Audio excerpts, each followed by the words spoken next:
Tuesday by 4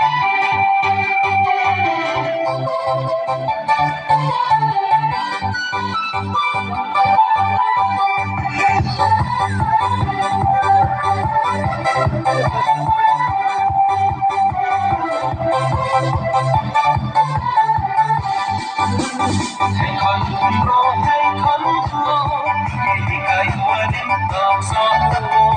cầm lên mắt cao trong đó bay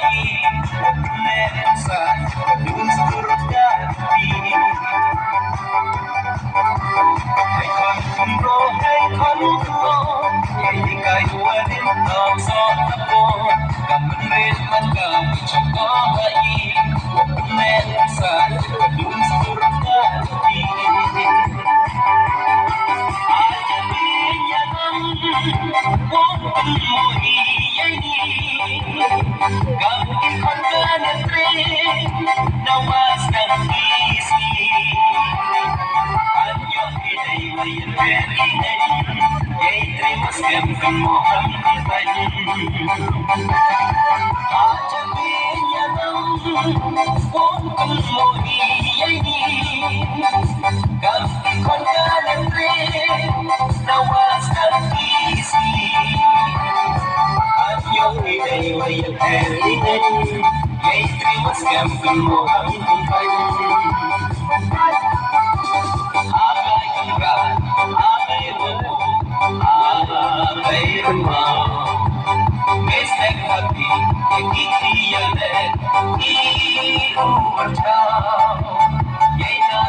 Hei, terima kasih.